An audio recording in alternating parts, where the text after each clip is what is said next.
The emergency airlock screamed its hydraulic protest as another shuttle slammed into the docking bay of UNHS Mercy. Captain Miranda Rodriguez felt the vibration through her command chair, a tremor that spoke of desperation more than engineering precision.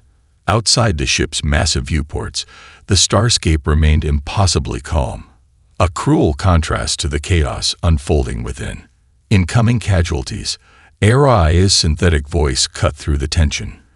The ship's artificial intelligence displayed holographic overlays of patient data, each projection more alarming than the last.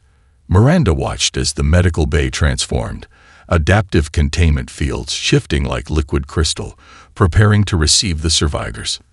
The first survivors stumbled through, a ragged line of humanity pushed beyond its limits. Some walked, most were carried. Their eyes carried a vacancy that Miranda had seen only once before, during the Mars colony incident a decade earlier. This was different. This was something worse.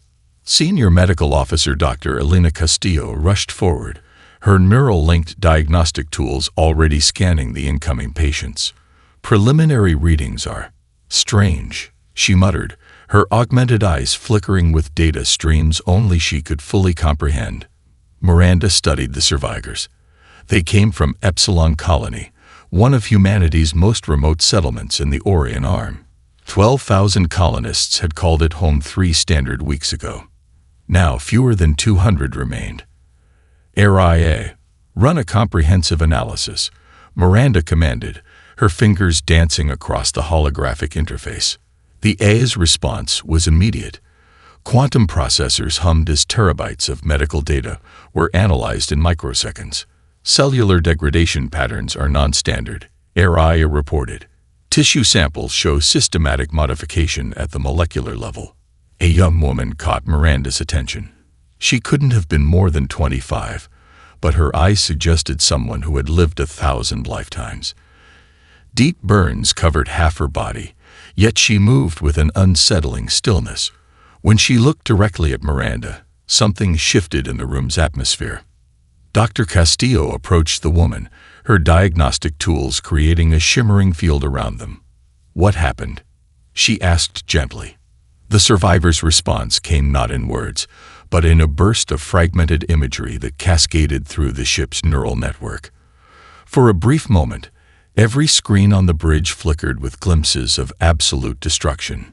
Massive structures crumbling, landscapes transforming, something moving between matter and energy. "Containment protocol," Miranda barked, but even she knew it was too late. The images had already been processed, stored, analyzed. Aria's voice took on an unusual tone, something almost resembling concern. "Captain, the data suggests a level of technological intervention beyond our current understanding. These are not conventional attack patterns." Epsilon Colony had been more than a settlement. It was a cutting-edge research outpost, studying quantum communication and interdimensional energy transfer. Whatever had happened, there was no simple act of aggression. This was something else entirely. The young woman collapsed, her body seeming to shimmer at the edges. Dr. Castillo caught her, but Miranda saw something in the medical officer's expression that sent a chill through her command team. This was not a rescue mission. This was the beginning of something humanity had never encountered before. "Full medical quarantine," Miranda ordered, "and prepare the beacon protocol." The stars outside remained silent, cold witnesses to humanity's most critical moment. Dr. Hiroshi Nakamura's research lab hummed with an electric intensity that had nothing to do with its advanced quantum systems. Holographic displays surrounded him like a crystalline cocoon, each projection a fragment of a mystery that defied conventional understanding. The young survivor from Epsilon Colony lay in a suspended medical field, her body a living riddle. Quantum resonance scanners traced her cellular structure in real time, revealing patterns that made no sense to any known biological framework. "This isn't damage," Hiroshi muttered, his augmented eyes tracking microscopic changes that seemed to dance between biological and technological states. "This is intentional modification." His research partner, Dr. Aisha Khalid, leaned in closer, Her spectral analysis tools picked up energy signatures that shouldn't exist, quantum entanglements that suggested intelligence far beyond standard biological processes. "Look at this," Aisha said, her voice barely a whisper. She manipulated a holographic display, zooming into the survivor's cellular structure. What appeared at first to be random genetic debris began to resolve into something else entirely, a pattern, intricate and deliberate. Hiroshi's quantum computer, an AI system named NEXUS, began processing the data. Quantum algorithms danced across the displays, breaking down cellular structures into their most fundamental components. Preliminary analysis suggests systematic genetic reconfiguration, NEXUS reported. Probability of random occurrence, 0.000000003%. The young survivor's eyes flickered beneath closed lids. Sometimes her body seemed to shimmer, not with light, but with something more fundamental. Energy. Information. Something that existed between states of matter. Aisha pulled up the colony's last transmission logs. Epsilon had been a research outpost dedicated to pushing the boundaries of human understanding. Quantum communication, interdimensional energy transfer, the nature of consciousness itself. What they had discovered was apparently worth destroying an entire colony to keep secret. These genetic modifications, Hiroshi said, tracing a complex molecular pattern, they're not just changes. They're a message. NEXUS processed the data, correlating millions of cellular variations into a complex algorithmic language. Slowly, impossibly, something began to emerge. Not words, not images, something more fundamental. A communication method that existed beyond traditional human understanding. The survivor's hand twitched. For a moment, the medical field around her seemed to bend, reality itself becoming fluid. "We need to isolate the primary communication vector," Aisha suggested, her fingers dancing across quantum interfaces. "Whatever message is encoded here, it's deliberate, structured." Hiroshi's mind raced. Epsilon Colony had been experimenting with technologies that pushed the boundaries of human knowledge. Quantum entanglement communication, dimensional field manipulation, consciousness transfer. Something had gone catastrophically wrong. NEXUS suddenly went silent. The quantum displays flickered, then stabilized with a pattern that made Hiroshi's blood run cold. It wasn't a message. It was an invitation. "We're not looking at an attack," Hiroshi realized, his voice barely a whisper. "We're looking at first contact." The survivor's eyes opened. They were not human. Not anymore. And somewhere in the vast darkness between stars, something was watching. The beacon protocol was more than a communication system. It was humanity's most closely guarded secret, a technological marvel that existed at the razor's edge of scientific possibility. Deep within the UNHS Mercy's quantum communication core, Captain Miranda Rodriguez prepared to unleash something the galaxy had never seen before. Her neural interface connected directly to the ship's central systems, each thought a precise command that would ripple through layers of encrypted networks. 3 levels below the bridge, in a chamber designed to be invisible to any known scanning technology, a device hummed to life. It wasn't a weapon. It wasn't a communication array. It was something entirely different, a living algorithm that could transform information into a weapon more potent than any physical armament. Admiral Thomas Chen's holographic projection materialized in the command center, his weathered face a map of decades of interstellar conflict. "Are you certain about this, Rodriguez?" he asked, his voice carrying the weight of decades of military strategy. Miranda's eyes never left the quantum displays. "The data we've collected is too important to be filtered through standard channels," she responded. "Standard communication would take weeks. We don't have weeks." The Beacon Protocol was born from humanity's most radical research projects. Developed in the hidden laboratories of Mars and the quantum research stations orbiting Jupiter, it was a communication method that defied every known principle of information transfer. ARIA, the ship's AI, began final preparation sequences. Quantum entanglement modules synchronized, creating a communication network that existed beyond traditional space-time constraints. Each data packet was more than information. It was a living, adaptive algorithm designed to bypass any known form of interception or interference. Quantum coherence at 98.7%, Araya reported. Her voice carried an edge of something almost like excitement. Adaptive encryption matrices are fully operational. Miranda knew what was at stake. The survivors from Epsilon Colony carried something far more dangerous than a traditional threat. Whatever had happened, there was a message, a warning, that needed to reach the right people through the right channels.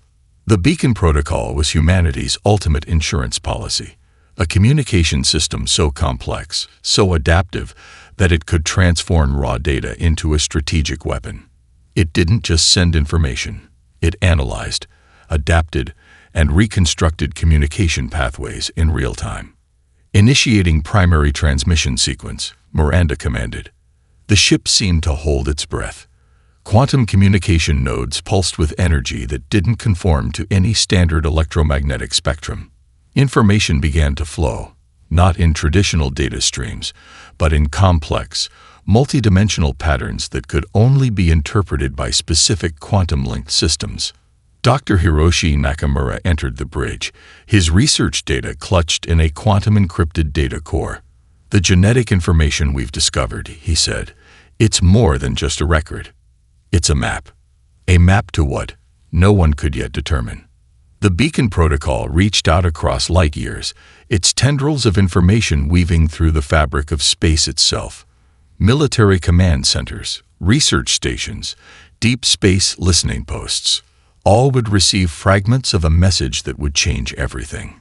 "Transmission complete," Araya announced. Outside the ship's viewports, stars continued their silent dance. But something had changed. The universe itself seemed to be holding its breath. And somewhere, something was listening. The medical bay of UNHS Mercy transformed with a fluidity that defied traditional engineering. Surgical nanites began to pulse with an energy that was neither mechanical nor biological. Dr. Elena Castillo watched in fascination as medical systems reconfigured themselves, adaptive algorithms turning healing technology into something far more complex. Defensive capabilities now at 237% standard operating parameters, Araya reported, a hint of something like pride coloring her synthetic voice. Each medical instrument became a potential tool of defense. Laser scalpels recalibrated their quantum frequencies. Diagnostic probes extended quantum-entangled sensors that could detect threats beyond standard electromagnetic spectrums. The hospital ship was no longer just a place of healing. It was becoming a living weapon. Dr. Castillo interfaced directly with the ship's medical systems. Her neural implants allowed her to see beyond traditional medical understanding. The survivors from Epsilon Colony were more than patients now. They were living data streams, each cellular modification a piece of a larger puzzle. The young survivor, the one whose body seemed to shimmer between states of matter, lay at the center of this transformation. Her genetic structure continued to evolve, adapting in ways that defied conventional biological understanding. "We're not just treating injuries," Dr. Castillo muttered to herself. "We're processing information." Quantum adaptive medical nanites began to reconstruct damaged cellular structures. But they were doing more than healing. They were learning. Each repair became a moment of data collection, a chance to understand the mysterious threat that had decimated Epsilon Colony. Captain Miranda Rodriguez watched from the bridge, her command interface showing real-time medical system transformations. What had started as a rescue mission was becoming something entirely different. "Araya," Miranda called, "run a complete systems analysis. I want to know exactly what these medical systems are becoming." The ship's eye processed billions of calculations in milliseconds. Medical databases merged with tactical analysis systems. Healing algorithms began to look like combat protocols. Defensive capabilities emerged from the most unexpected sources. A series of diagnostic probes extended from the medical bay walls. They were no longer simple scanning devices. Each probe carried a complex quantum-entangled sensor array that could detect threats across multiple dimensional frequencies. Dr. Hiroshi Nakamura entered the medical bay, his quantum analysis tools spinning complex holographic displays around him. "The medical nanites," he said to Dr. Castillo. "They're not just repairing. They're translating." "Translating what?" she asked. Hiroshi's eyes never left the holographic displays. "The genetic modifications. The survivors. They're a message, and our medical systems are learning how to read it." The ship itself seemed to breathe. Adaptive containment fields shifted like living membranes. Medical equipment hummed with an energy that suggested intelligence far beyond simple machinery. "We're preparing," Araya said, her voice carrying a weight of certainty. Preparing for what? No one could yet determine. The young survivor's eyes flickered open. For a moment, they reflected something that was neither human nor entirely alien. A promise. A warning. A transformation waiting to happen. Outside the ship's reinforced windows, stars continued their silent watch. Somewhere in the vast darkness, something was approaching. And the UNHS Mercy was transforming itself into humanity's most unexpected line of defense. The first signs came as a subtle distortion in space, not a traditional sensor ping, but a quantum-level ripple that made reality itself seem to breathe. "Incoming spatial anomaly," Araya announced, her synthetic voice carrying an edge of something like anticipation. The ship's quantum sensors stretched out like invisible tendrils, probing the darkness between stars. They arrived like a living nightmare, ships that defied every known principle of engineering and physics. Each vessel moved with an organic fluidity that suggested these were not machines, but living organisms. They didn't approach so much as flow through space, their forms shifting and reforming with each moment of observation. Captain Miranda Rodriguez gripped her command chair, watching holographic displays that struggled to make sense of what they were seeing. "Tactical analysis," she commanded. Araya's response was immediate. "Unable to categorize. Vessel structures demonstrate simultaneous solid, liquid, and energy state characteristics. Computational models are inadequate." Dr. Hiroshi Nakamura rushed onto the bridge, his quantum analysis tools spinning complex holographic displays around him. "These aren't ships," he said, his voice a mixture of terror and scientific excitement. "There's something else entirely." The young survivor from Epsilon Colony began to react. Her body, still in the medical bay, started to pulse with an energy that resonated with the approaching vessels. Dr. Elena Castillo watched in stunned silence as the patient's cellular structure began to shift, mirroring the impossible movements of the approaching entities. "They're communicating," Dr. Nakamura realized. "Not through any traditional method. It's a language of quantum states, of cellular transformation." The vessels surrounded the UNHS Mercy, but not in any traditional attack formation. They moved like a living network, creating a complex three-dimensional pattern that seemed to pulse with intelligence. Space itself seemed to bend around them, reality becoming fluid and uncertain.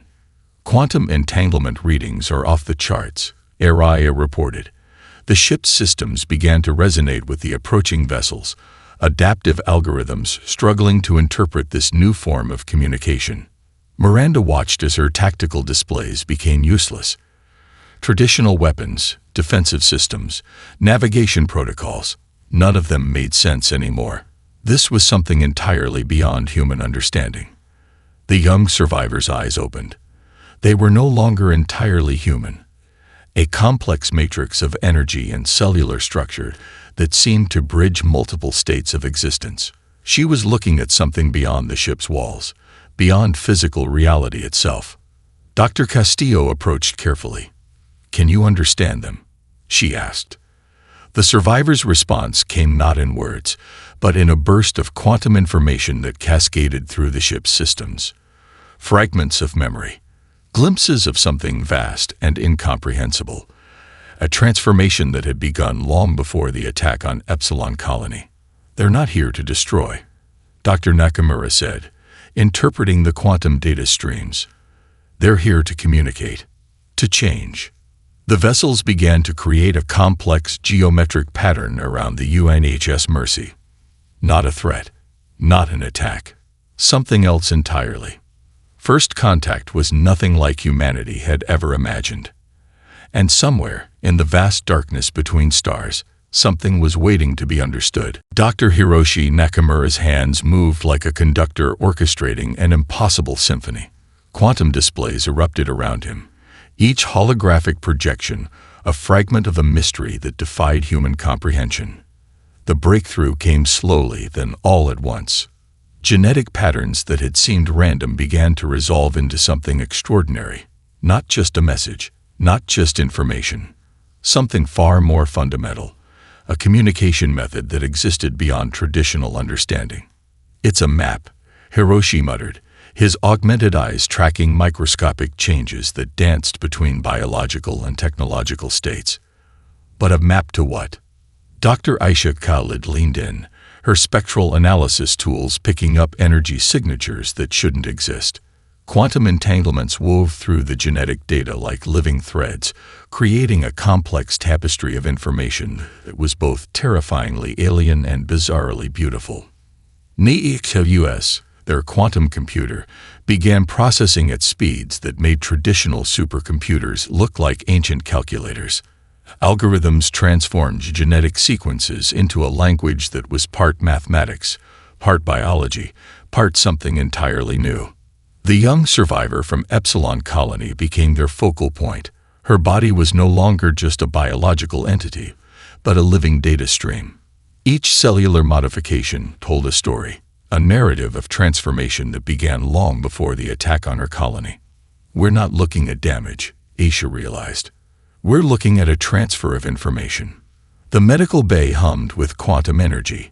Adaptive medical nanites that had been healing the survivors now became something else entirely. Translation devices that could interpret a language written in the very fabric of cellular structure.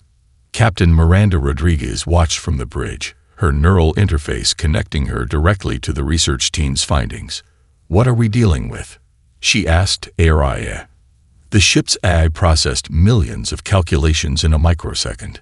"It appears to be a comprehensive data transfer mechanism," Araya reported, using genetic structure as a communication medium. Hiroshi's hands moved across quantum interfaces, pulling apart genetic sequences like a linguist deciphering an unknown script. Slowly, impossibly, a picture began to emerge. Epsilon Colony had been more than a research outpost. It had been a point of contact, a place where humanity had unknowingly triggered something vast and incomprehensible. "They're not invading," Hiroshi said, his voice barely a whisper. "They're communicating." The genetic data began to resolve into something that was part map, part message, part evolutionary blueprint. It spoke of migrations across impossible distances, of transformations that occurred not over generations, but in moments. Aisha's spectral tools picked up something else. "These genetic modifications," she said, "they're adaptive. They're designed to integrate, to transform." The survivor's body continued to change, not deteriorate, not heal, but become something new, something that bridged the gap between what humanity understood as life and something far more complex. "We're not just receiving a message," Hiroshi realized. "We're being invited to understand." Outside the ship, the alien vessels continued their complex geometric dance. Not a threat, not an invasion. A conversation happening at a level of complexity humanity was only beginning to comprehend. And somewhere, in the vast darkness between stars, something was waiting to be understood. The first ships emerged from faster-than-light space, like phantoms of human engineering reimagined. They were not the vessels that had left Earth's shipyards. These were something else entirely, living technologies that seemed to breathe with an intelligence beyond traditional design. Admiral Thomas Chen watched from the Central Command Station of Orbital Defense Platform Olympus. Holographic displays cascaded around him, each showing a different perspective of the unprecedented fleet configuration. "Transmission complete," the communication officer reported. Her voice carried a mixture of awe and uncertainty. The Mercy's beacon protocol has been fully integrated into fleet systems. The ships were a testament to humanity's most radical technological leap. Quantum adaptive hulls that could reconfigure in milliseconds, propulsion systems that defied traditional physics, weapons that were less about destruction and more about precise, surgical intervention. Each vessel carried the comprehensive data package transmitted by the UNHS Mercy. Genetic maps. Quantum communication protocols. A message that was part warning, part invitation, part something entirely new. System check, Admiral Chen commanded. The response came not from a single source, but as a collective resonance. The fleet moved with a synchronicity that suggested a shared consciousness. Traditional military hierarchies dissolved. These were not separate ships, but a single, adaptive organism. Dr. Hiroshi Nakamura's research had fundamentally transformed human understanding of space travel. The genetic information from the Epsilon colony survivors had become more than data. It was a blueprint for technological evolution. Adaptive configuration at 98.7%. The fleet's central AI reported. Its voice was a collective harmony, no longer tied to a single system. Captain Miranda Rodriguez watched from the bridge of the UNHS Mercy. The alien vessels that had surrounded her ship now seemed to communicate with the incoming human fleet, not through traditional communication methods, but through complex quantum resonances that danced between energy and information. The young survivor from Epsilon Colony stood at the center of the medical bay. Her body no longer looked entirely human. Quantum adaptive systems had transformed her into a living bridge between what humanity was and what it could become. We're not just responding, Dr. Elena Castillo realized. We're evolving. Each ship carried more than traditional weapons and defensive systems. They were living repositories of the genetic and technological information discovered at Epsilon Colony. Adaptive systems that could transform in response to threats beyond human comprehension. The fleet's movement was poetry in quantum motion. Traditional military formations dissolved. These were not ships arranged for battle, but a living network of technological potential. Admiral Chen understood something fundamental had changed. This was not a defensive formation. This was a transformation. All systems are go, he announced. But the words felt inadequate. Something far more profound was happening. The stars seemed to hold their breath. Somewhere between the known and the unknown, humanity was becoming something new. Not a conquering force, not a defensive line, a bridge. To what? No one could yet determine. The universe held its breath. Captain Miranda Rodriguez stood on the bridge of the UNHS Mercy, watching as reality itself seemed to reshape around them. The line between technology and life had become impossibly thin, a membrane of quantum possibilities that defied every previous understanding of existence. Dr. Hiroshi Nakamura approached, his body subtly changed by the quantum interactions of the past weeks. We're not just observing, he said, his voice carrying a weight of profound understanding. We're participating in something larger than ourselves. The alien vessels that had once seemed threatening now danced in a complex geometric pattern around the human fleet. Communication happened at levels beyond traditional understanding. A language of quantum states, of cellular transformations, of possibilities waiting to unfold. Dr. Elena Castillo monitored the survivors from Epsilon Colony. They were no longer simply patients. They were translators, bridges between what humanity had been and what it was becoming. The young woman whose body had first begun to shimmer now stood at the center of the medical bay, her form fluid, her existence a living testament to transformation. Araya, Miranda called to the ship's eye. What are we witnessing? The response came not as a traditional report, but as a holographic representation of impossible connections. Quantum threads connected the ships, the survivors, the vast spaces between stars, a living network of information and potential. We are not survivors, Araya said, her voice carrying a note of something like wonder. We are participants in a larger conversation. Admiral Thomas Chen's voice came through the quantum communication network. The traditional military hierarchy had dissolved, replaced by something more fluid, more adaptive. "The data we've received," he said, "it's more than information. It's an invitation. An invitation to what no one could fully comprehend." The genetic information from Epsilon Colony had been more than a message. It was a key, a way of understanding communication that transcended traditional biological and technological boundaries. The human fleet had become something new. Not a military force, not a defensive line, but a living, adaptive network of potential. Dr. Aisha Khalid's quantum analysis tools continued to spin complex holographic displays. "We're seeing a form of communication that doesn't just transmit information," she explained. "It transforms the communicators themselves." The stars outside seemed different, not just distant points of light, but part of a vast, interconnected system of potential and possibility. Humanity had always defined itself by its ability to survive, to adapt, to overcome. But this was something else entirely. This was an evolution. The alien vessels began to integrate with the human fleet in ways that defied traditional understanding. Not a merger, not an invasion, but a conversation happening at the most fundamental levels of existence. "We are becoming," Ariah said, and the words carried a weight of profound meaning. Becoming what? No one could yet determine. But something had changed.